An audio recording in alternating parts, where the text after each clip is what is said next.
Hello everyone, study notes PG YouTube channel में आप सबका स्वागत है। तो क्लास 11th व्यवसाय अध्ययन का आपके लिए द्वितीय मूल्यांकन प्रपत्र का फुल सॉल्यूशन आपको इस वीडियो के माध्यम से मिलेगा। इस वीडियो में मैंने एक्सप्लेन भी करके आपको समझाया हुआ है ताकि आपको बिल्कुल भी दिक्कत नहीं आएगी। एक एक क्वेश्चन का एकदम सटीक आंसर आपको इस वीडियो के माध्यम से मिलने वाला है। तो चलिए बच्चों, फिर यहाँ पे हम स्टार्ट करते हैं। फर्स्ट क्वेश्चन आप देख सकते हैं बच्चों, यहाँ पे पूछा गया था आपके लिए कि एकल स्वामित्व में व्यापारी का दायित्व क्या होता है। तो बच्चों यहाँ पे एकल स्वामित्व में व्यापारी का दायित्व हमेशा असीमित होता है, क्योंकि वो किसी भी सीमा से बंधा नहीं होता है। वहाँ पे उसके लिए कोई भी बाध्य नहीं होता है, तो वो जो निर्णय लेना चाहे वो ले सकता है, इसलिए असीमित होता है। इसके बाद बच्चों नेक्स्ट क्वेश्चन आपके लिए पूछा गया था, संयुक्त हिंदू परिवार व्यवसाय में व्यवसाय पर नियंत्रण किसका होता है। तो बच्चों व्यवसाय पर नियंत्रण हमेशा संयुक्त हिंदू परिवार में कर्ता का होता है। तो ऑप्शन सा एकदम करेक्ट हो जाएगा, कर्ता एकदम करेक्ट हो जाएगा, आपको कर्ता लगा करके आना है। इसके बाद नेक्स्ट बच्चों थर्ड क्वेश्चन जो आपका पूछा गया था, उसमें पूछा गया है एक साझेदार जो फर्म में पूंजी लगाता है परंतु आम जनता में नहीं जाना जाता कहलाता है। तो देखिए बच्चों, आम जनता में ना जाना जाए और पूंजी लगाए तो ऐसे साझेदार को हमेशा गुप्त साझेदार कहते हैं, क्योंकि उसकी जानकारी को हमेशा गुप्त रखा जाता है। इसके बाद नेक्स्ट क्वेश्चन जो पूछा गया था बच्चों, इसमें पूछा गया है सहकारी समिति किस सिद्धांत पर आधारित होती है। तो बच्चों हमेशा सहकारी समिति अधिकतम सेवा है प्रदाता उस पर आधारित होती है। क्या हो जाएगा, ऑप्शन बाय एकदम करेक्ट हो जाएगा, अधिकतम सेवा प्रदाता। इसके बाद बच्चों नेक्स्ट क्वेश्चन आपका पूछा गया था, यहाँ पे पांचवा क्वेश्चन, संयुक्त पूंजी कंपनी के लक्षण क्या हैं। तो बच्चों संयुक्त पूंजी कंपनी के लक्षण हमेशा अंशों की हस्ताक्षरता। इसके बाद नेक्स्ट क्वेश्चन जो छठवां क्वेश्चन आपका पूछा गया था, उसमें पूछा गया है किस प्रकार की कंपनी प्राइवेट लिमिटेड शब्द का प्रयोग करती है।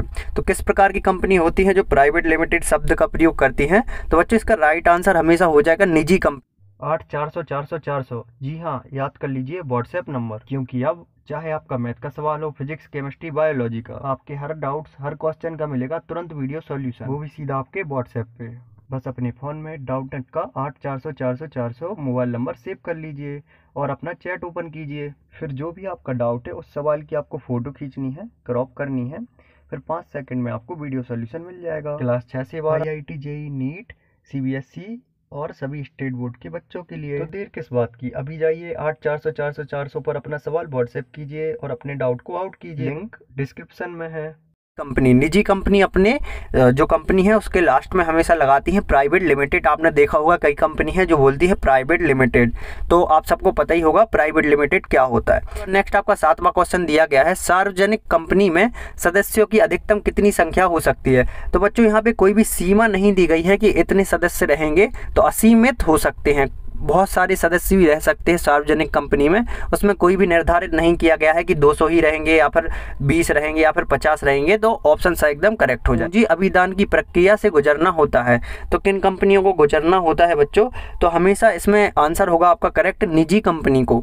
जो भी निजी कंपनी आती हैं उनको हमेशा पूंजी अभिदान की प्रक्रिया से गुजर। तो नेक्स्ट क्वेश्चन में पूछा गया था, व्यवसाय के प्रकार का चयन करते समय विचारणीय कारक है। तो यहाँ पे व्यवसाय का जब भी आप प्रकार चयन करेंगे तो हमेशा आप क्या करेंगे, दायित्व से करेंगे। इसके बाद पूंजी की आवश्यकता तो आपको होगी ही हमेशा। जब भी आप व्यवसाय सोचेंगे, कोई सा भी व्यवसाय आपको करना है तो पूंजी तो आपको चाहिए ही पड़ेगी। निरंतरता मतलब हमेशा कंटिन्यूटी, सततता में रहना पड़ेगा आपको। डेली आपको, जैसे कोई भी व्यवसाय स्टार्ट कर रहे हैं तो उसमें ऐसा नहीं होगा कि आपने एक दिन छोड़ दिया फिर एक दिन आप करने लगे। तो इसलिए ये तीनों ऑप्शन एकदम करेक्ट होंगे। तो यहाँ पे सही आंसर क्या हो जाएगा, उपरोक्त सभी। सही आंसर में क्या लगा करके आना है आपको, उपरोक्त सभी। इसके बाद नेक्स्ट आपका पूछा गया है, भारतीय अर्थव्यवस्था का लक्षण है। तो यहाँ पे पूछा गया है, जो देखिए भारत में कौन सी अर्थव्यवस्था पाई जाती है, आप सबको पता होगा, पूंजीवादी अर्थव्यवस्था। भारत की अर्थव्यवस्था कौन सी है, पूंजीवादी अर्थव्यवस्था। तो ऑप्शन आ एकदम करेक्ट। 11वां पूछा गया, इसमें पूछा गया सार्वजनिक क्षेत्र के उपक्रम है। बच्चों यहाँ पे आंसर आपका सही हो जाएगा, विभागीय उपक्रम भी सार्वजनिक क्षेत्र में आते हैं, वैधानिक भी आते हैं और सरकारी कंपनी भी आती है। तो उपरोक्त सभी एकदम करेक्ट हो जाएगा। इसमें उपरोक्त सभी है। वैधानिक निगम का निर्माण होता है, तो कहाँ पे होता है, हमेशा वैधानिक निगम का करेक्ट हो जाएगा, विशेष अधिनियम द्वारा। विशेष अधिनियम द्वारा ही वैधानिक नियम लाया गया है, तो इसका आंसर हो जाएगा आपका विशेष अधिनियम द्वारा। इसके बाद बच्चों नेक्स्ट क्वेश्चन जो आपका पूछा गया, उसमें पूछा गया है, सरकारी कंपनी वह कंपनी है जिसकी चुकता अंश पूंजी में सरकार की कम होती है। तो क्या है इसका आंसर, कितनी % कम होती है। तो बच्चों हमेशा 51% इसका करेक्ट होगा। ऑप्शन बा आपको लगा करके आना है। इसके बाद नेक्स्ट क्वेश्चन जो आपका पूछा गया है, सार्वजनिक निधि साझेदारी पीपीपी में सम्मिलित होते हैं। तो इसका एकदम करेक्ट आंसर आपका हो जाएगा उपरोक्त सभी, क्योंकि इसमें सभी सम्मिलित होते हैं, चाहे वो निजी क्षेत्र हो, सार्वजनिक क्षेत्र हो या फिर कोई नहीं हो। इसके बाद बच्चों नेक्स्ट क्वेश्चन जो आपका पूछा गया है उसमें पूछा गया है व्यावसायिक सेवाओं की प्रकृति नहीं होती है। तो क्या नहीं है व्यावसायिक सेवाओं की प्रकृति? इसमें स्कंदन की हानि। इसके बाद नेक्स्ट क्वेश्चन जो आपका पूछा गया है पर्यटन सेवा को माना गया है। तो देखिए बच्चों पर्यटन सेवा को माना गया है, सामाजिक सेवा भी हमेशा माना गया है, क्योंकि सामाजिक रूप पे भी कार्य होता है, व्यक्तिगत रूप पे भी, और व्यवसाय के लिए भी सरकार काम करती है। तो उपरोक्त सभी इसमें करेक्ट आंसर हो जाएगा। इसके बाद नेक्स्ट क्वेश्चन जो आपका पूछा गया है बैंक का सहायक कार्य क्या है? तो बैंक का सहायक कार्य क्या होगा? तो बच्चों हमेशा जमा स्वीकार करना बैंक का सहायक कार्य होगा, ऑप्शन बाई एकदम करेक्ट हो जाएगा। इसके बाद सामान्य बीमा के अंतर्गत नहीं आता है। तो देखिए बच्चों इसमें मुझे थोड़ा सा कंफ्यूजन था, लेकिन मैं आपके लिए बता रहा हूँ अग्नि बीमा, और ये आपको एक बार सर्च करके अपना देख लेना है, कमेंट करके अवश्य बताना है ये करेक्ट है कि नहीं है। तो इसको आपको एक बार देख लेना है अच्छे से, क्योंकि इसमें मैं बहुत ज़्यादा कन्फ्यूज हूँ। तो मैंने अग्नि बीमा बताया आपको, आप कमेंट करके बताइएगा। इसके बाद नेक्स्ट क्वेश्चन जो पूछा गया है डीटीएच सेवाएं प्रदान की जाती हैं।